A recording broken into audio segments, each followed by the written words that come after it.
Right now, as you're watching this, Americans collectively owe $18.8 trillion in debt. That is a record high. It has never been higher in the history of this country. And here's what makes that number truly disturbing. It's not the total that should scare you. It's what that debt is being used for. Because there are two types of debt in America, and they are being used by two completely different groups of people to produce two completely opposite outcomes. The first type is destroying the financial lives of millions of ordinary Americans, quietly, slowly, and with a smile on its face. The second type is being used by the wealthy to build generational fortunes, pay almost no taxes, and get richer every single month, including while they sleep. Here's the thing nobody tells you. Both groups are going into debt. The wealthy are not debt-free. In fact, the wealthiest people in this country often carry more debt than the average American, by a lot. The difference is not the amount. The difference is not the interest rate. The difference is one thing, and once I show it to you, you will never look at debt the same way again. My name is Danny. Let's get into it. Let me show you the real picture of American debt in 2026, because the numbers are more important than any headline you've read. According to the Federal Reserve Bank of New York, total U.S. household debt hit $18.8 trillion at the end of 2025. That breaks down like this: $13.2 trillion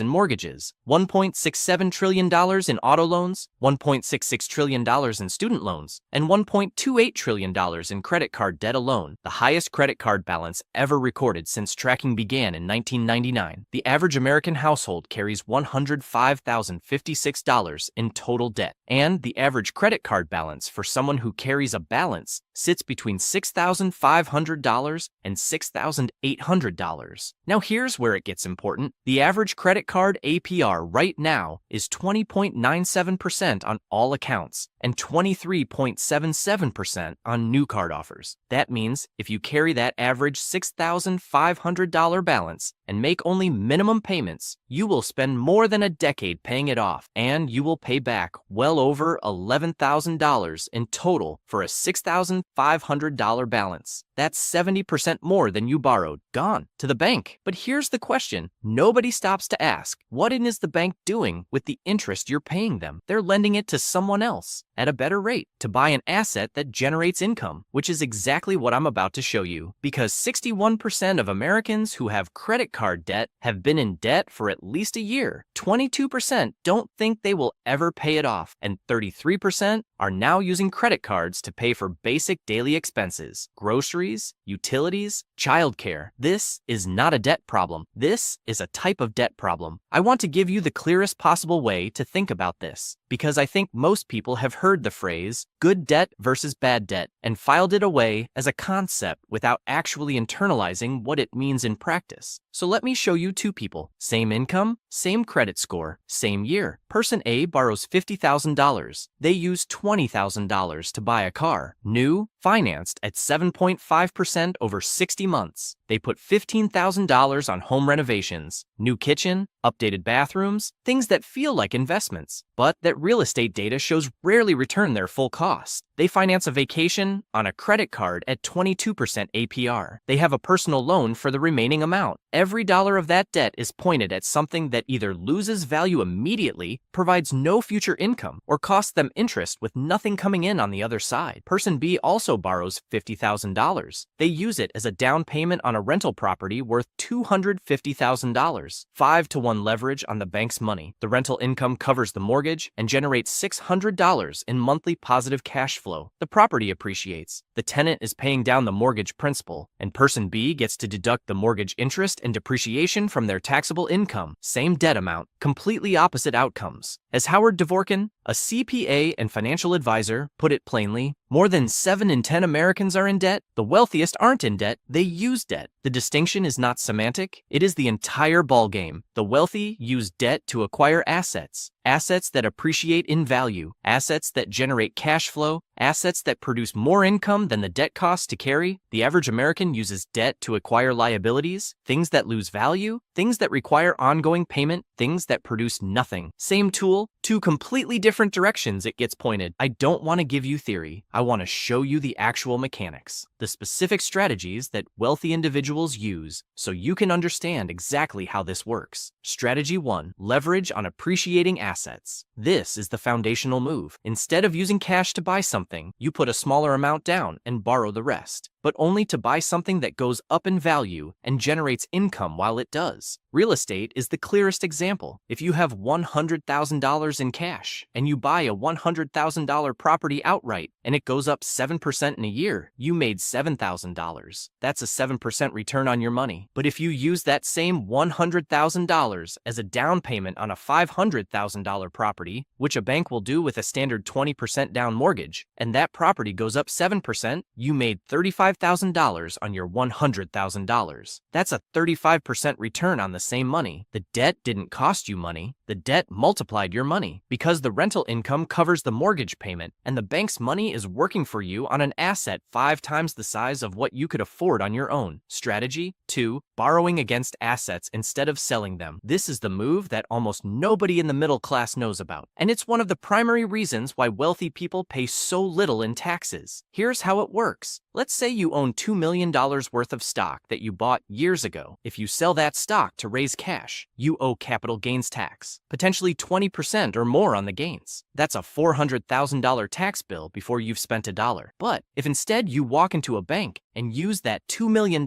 in stock as collateral for a loan, the bank lends you $1 million at, say, 5% interest. You now have $1 million in cash. You owe no capital gains tax because you didn't sell anything. You pay $50,000 a year in interest, which may be tax deductible depending on how the loan is used. You take that $1 million and deploy it into another asset that generates more than 5%. The spread between what you earn and what you pay is pure profit, built entirely on debt. Elon Musk does this routinely with his Tesla shares. Jeff Bezos has done it with Amazon stock. This isn't a loophole. It's a legal, documented strategy that wealthy people use at scale and that almost no middle-class Americans know exists. Strategy 3. Interest rate arbitrage. Wealthy individuals consistently find the gap between what debt costs and what assets earn, and they exploit it deliberately. A simple example: borrow against real estate holdings at 5% APR. Invest the borrowed capital into treasury bonds or dividend-paying stocks yielding 6% or 7%. The 1 to 2% spread is pure profit, and it's profit made entirely with borrowed money. As one senior wealth advisor explained it, they might put up their real estate holdings as collateral on a loan at 4% interest, then invest that money in government bonds at 4.75%. They're then guaranteed to make money. The asset base stays intact. The debt is self-funding. The wealth compounds continuously. Strategy for roar and spore. Using inflation as a silent partner. This is perhaps the most underappreciated strategy of all, and it's one that works specifically because inflation exists. When you borrow $500,000 at a fixed interest rate to buy a property, you are locking in that debt in today's dollars, but you will repay that debt over 30 years in future dollars that are worth less because of inflation. Meanwhile, the rent you charge goes up with inflation every year. The property value rises with inflation, but your mortgage payment stays exactly the same. Inflation, which destroys the purchasing power of cash savings, actually helps the person carrying productive debt. The real value of what you owe decreases year after year, while the real value of your asset holds or grows. The bank effectively subsidizes your wealth building through a mechanism most people never think about. Now here's where I want to be completely honest with you, because most videos on this topic make it sound easier than it is. Using debt strategically requires capital, credit, and patience. You can't take out a personal loan at 18% APR and call it good debt because you're hoping to invest it in something. That's how people lose everything. But there are 3 concrete switches, things you can change about how you relate to debt, that apply regardless of where you're starting from. Switch 1. Audit every dollar of debt you currently carry. Get a piece of paper. Write down every debt you have. Next to each one, write one of 2 things: consuming or producing. Consuming means this debt is pointed at something that loses value and generates no income. Car loans for depreciating vehicles, credit card balances for daily expenses, personal loans for things you've already spent, all consuming. Producing means this debt is pointed at an asset that either appreciates, generates income, or builds future earning capacity. A mortgage on a rental property, a business loan for equipment that expands revenue, student debt that genuinely increased your income. Producing. Most people people have never actually looked at their debt this way. The moment you categorize it honestly, your financial priorities become crystal clear. Every consuming debt is a fire to put out. Every future borrowing decision should be evaluated against the same question: does this produce or consume? Switch to redirect your next raise or windfall toward producing debt, not consumption. This is where the actual behavior change happens. When income goes up, whether from a raise, a bonus, a side hustle, or a tax refund, most people immediately expand their lifestyle. They upgrade the car, they take a nicer vacation, they buy things they've been putting off. The switch is this: before any lifestyle upgrade, ask what producing asset that money could help you acquire, even a modest amount. A $5,000 emergency fund in a high-yield savings account is better than a $5,000 credit card balance at 22%. A $10,000 down payment contribution toward a rental property in 3 years starts with $10,000 not spent on things that don't compound. The wealthy don't become wealthy because they earn more. They become wealthy because when money comes in, the first question they ask is, where does this work? Not, what do I get to buy? Switch. 3. Improve your credit score as a strategic priority. This one sounds basic, but the implications are enormous. The wealthy borrow at favorable rates because they have pristine credit and massive collateral. They pay 4 to 5% on the same borrowed money that costs the average American 20 to 23% on a credit card. That gap, 4% versus 22%, is the difference between debt that builds wealth and debt that destroys it. The same borrowed $10,000 and at 4% costs $400 a year in interest. At 22%, it costs $2,200. On a $50,000 debt, that's $18,000 a year in interest versus $2,000. Every percentage point, you reduce your borrowing costs by improving your credit score, paying down high interest balances, and building a track record is a real, measurable step toward being able to use debt the way the wealthy do. I have to give you this part because it matters. Debt amplifies outcomes in both directions. If the asset you borrowed to buy goes up, leverage multiplies your gain. If it goes down, leverage multiplies your loss. The 2008 financial crisis was not caused by people borrowing money. It was caused by people borrowing money to buy assets that were overvalued, with no cash flow to service the debt when things went wrong. There are 3 rules that separate strategic debt from dangerous debt. First, the asset you borrow to acquire must generate enough income to cover the debt service on its own, without you subsidizing it from your paycheck. If the rental property doesn't cash flow, it's not a strategic investment, it's a speculative bet. Second, never borrow to invest in something you don't understand. The wealthy who borrow against their Tesla shares understand Tesla. They understand the risk. Borrowing money to invest in something because someone on the internet told you it's going up is not leverage. It's gambling with borrowed capital. Third, maintain liquidity. The worst thing that can happen with leveraged assets is being forced to sell them at the wrong time because you don't have cash to cover an emergency. Before you use any debt strategically, have a cash reserve that keeps you stable through a downturn. Debt is a tool. Tools can build things. Tools can also cause serious damage when used without proper understanding. Let me bring this back to where we started. Americans owe $18.8 trillion.